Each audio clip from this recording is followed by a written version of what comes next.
Hello everyone, welcome back to our channel. I am discussing class 9 chemistry, chapter 1 matter in our surroundings. First we discuss what is matter. Matter क्या होता है? Anything that has mass occupy space is called matter. जो भी चीज़ जिसका मास होता है या जो स्पेस ऑक्यूपाई करती है उसको हम मैटर कहते हैं. मैटर के एग्जांपल देखते हैं. Air Air occupies space, water, stone has mass, chair, book, milk, pencil, all are matter. Non matter क्या होते हैं? लव कोई स्पेस ऑक्यूपाई नहीं करते, ना कोई मास होता है. Smell, feelings, thought, these thing they don't occupy space. So matter क्या होते हैं और नॉन मैटर क्या होते हैं, आपको अब समझ में आ गया होगा कि मैटर किसे कहते हैं. ठीक है. Characteristic of matter. मैटर की कैरेक्टरिस्टिक क्या है? Matter is made up of tiny particles. Matter क्या होता है? जो टाइनी पार्टिकल से बनता है. These particles are very very small. Even a drop of ink spreads in water. Examples. When sugar dissolve in water it disappear but still exist. Example क्या है जिसकी? जब शुगर को हम डिसॉल्व करते हैं वाटर में तो डिसअपियर हो जाता है बट स्टिल एक्सिट. लाइक उसकी मिठास शुगर होता है वो एक्सिट करता है लेकिन वो दिखता नहीं है, विजिबल नहीं होता है क्योंकि वो डिसॉल्व हो जाता है. तो मैटर की कैरेक्टरिस्टिक यही है कि जो मैटर होता है वो टाइनी पार्टिकल्स होते हैं जो बहुत स्मॉल होते हैं, जो हमें नहीं विजिबल होते. Particles of matter have spaces between them. There is space between particles. This space allows substances to dissolve. जो स्पेस होते हैं पार्टिकल के बीच में वही अलाउ करते हैं सब्सटेंसेस को कि वो डिसॉल्व हो जाए. एग्जांपल देखते हैं. Salt dissolve in water because salt particle go into spaces between water particles. Salt नमक को कहते हैं. नमक जब डिसॉल्व करते हैं वाटर में तो वो डिसॉल्व हो जाता है, मतलब वाटर में जब डालते हैं तो डिसॉल्व हो जाता है. बिकॉज क्योंकि जो सॉल्ट का पार्टिकल है वो स्पेस में जाता है तो बिकॉज वाटर पार्टिकल्स में सॉल्ट के पार्टिकल्स स्पेस में जाते हैं तो वो डिसॉल्व हो जाते हैं. Particles of matter are continuously moving. जो पार्टिकल्स होते हैं वो कंटिन्यूसली मूविंग होते हैं. देखो ट्रिक में पार्टिकल्स मतलब ऑलवेज मूविंग. एयर में भी वो छोटे छोटे लाइक जब आप धूप में जाओ या ऐसे तो आप देखोगे पार्टिकल्स दिखते हैं लेकिन वो मतलब हमेशा मूव करते रहते हैं. Particles keep moving, they have kinetic energy. Example. Smell of perfume spreads in the room. अगर हम रूम में परफ्यूम को स्प्रे करते हैं तो उसकी जो स्मेल है वो रूम में स्प्रेड्स करती है. क्यों? क्योंकि जो वो पार्टिकल्स हैं वो पूरे रूम में मूव करते हैं, इसलिए हमें एक बार बस परफ्यूम कर दो तो स्मेल पूरे आती है because particles are moving. Particles of matter attract each other. जो पार्टिकल्स हैं मैटर के वो अट्रैक्ट करते हैं each other. Attraction decides state. Attraction जो है वो डिसाइड करता है कि वो सॉलिड है, लिक्विड है और गैसियस स्टेट है, मतलब कौन सा स्टेट है. There is a force of attraction between particles. Strong attraction होगा तो सॉलिड होगा, वीक अट्रैक्शन होगा तो liquid.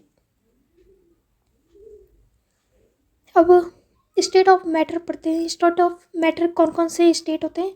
They are 3 state of matter: solid, liquid and gas. Solid क्या होता है? Has definite shape and volume. जिसका एक डेफिनेट शेप होता है और वॉल्यूम होता है. जिसके पार्टिकल्स पैक्ड होते हैं क्लोजली टुगेदर, मतलब बहुत पैक्ड क्लोजली होते हैं and usually arrange in a regular way pattern में होते हैं. ठीक है. एग्जाम्पल्स देख लेते हैं सॉलिड के.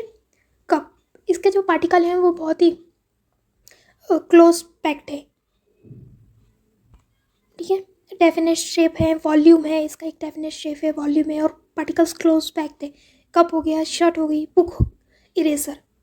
तो ये क्या है? All are example of solids. Liquid की बात करते हैं. Liquid has definite volume but has no fixed shape. अब सॉलिड में क्या था कि डेफिनेट वॉल्यूम था, फिक्स्ड शेप था, बट लिक्विड में डेफिनेट वॉल्यूम नहीं होता है और डेफिनेट वॉल्यूम होता है लेकिन फिक्स्ड शेप नहीं होता है. हैज़ पार्टिकल कैन मूव और liquid has particle can move and are in close contact. जो लिक्विड के पार्टिकल्स होते हैं वो मूव कर सकते हैं. सॉलिड में क्या है कि वो बहुत पैक्ड होते हैं, लेकिन लिक्विड में पार्टिकल्स मूव कर सकते हैं एंड क्लोज कॉन्टैक्ट में होते हैं. ठीक है, आप इसमें इमेज में देख सकते हो. एग्जाम्पल देखते हैं लिक्विड के. Maple syrup, shampoo, olive oil, orange juice. इसके इन सब के पार्टिकल्स लाइक इतने क्लोज पैक्ड नहीं होते, ये मूव कर सकते हैं. ठीक है, इनका कोई डेफिनेट शेप नहीं होता है, बस वॉल्यूम होता है, एक डेफिनेट वॉल्यूम होता है इनका. एक same shampoo has definite volume. तो लिक्विड में फ्री होते हैं थोड़े, इतने क्लोज पैक्ड नहीं होते हैं पार्टिकल्स. नाउ गैस की बात करते हैं, गैसियस स्टेट की बात करते हैं. तो has no definite volume and shape. Gaseous state में ना डेफिनेट वॉल्यूम भी नहीं होते हैं ना डेफिनेट शेप होते हैं. अब सॉलिड में क्या था? सॉलिड में डेफिनेट वॉल्यूम है, डेफिनेट शेप है. लिक्विड में क्या था? लिक्विड में डेफिनेट वॉल्यूम है बट डेफिनेट शेप नहीं है. अब गैसियस में क्या है? डेफिनेट वॉल्यूम भी नहीं है, डेफिनेट शेप भी नहीं है. Has particle that are widely separated, कि वो बहुत वाइडली सेपरेटेड है. ठीक है, एग्जाम्पल देखते हैं. Helium in a balloon, steam from a kettle, argon in a tank, nitrogen in a tank. ठीक है, इनके ना वॉल्यूम है, पार्टिकल्स बहुत वाइडली स्प्रेड है. Like steam from a kettle, जो स्टीम निकलेगी उसके बहुत जो पार्टिकल्स है वो बहुत स्प्रेड होंगे, तो वो पैक्ड नहीं है, वाइडली स्प्रेड होंगे. ठीक है, स्टीम. तो प्लाज्मा देखते हैं. प्लाज्मा क्या होता है? Has no definite volume and shape. ठीक है, प्लाज्मा के भी डेफिनेट वॉल्यूम एंड शेप नहीं होते. Has charge particles that are widely separated. और चार्ज पार्टिकल, प्लाज्मा क्या होता है? उसमें चार्ज पार्टिकल होते हैं जो वाइडली सेपरेटेड होते हैं, like positive and negative charge particle होते हैं जो वाइडली सेपरेटेड होते हैं, उसको हम प्लाज्मा कहते हैं. लाइक एग्जाम्पल देखते हैं. Lightning, firewall, flame, comets tail. These all are example of plasma which has no shape and no definite volume. These all are charged particle, like lightning have negative and positive charged particle. Fireballs, flame have negative and positive charged particle. ठीक है, सो अभी video थोड़ी लंबी हो जाएगी, इसलिए अभी इसको एंड करते हैं यहीं पे. मिलते हैं इसके आगे के पार्ट्स में. Bye bye.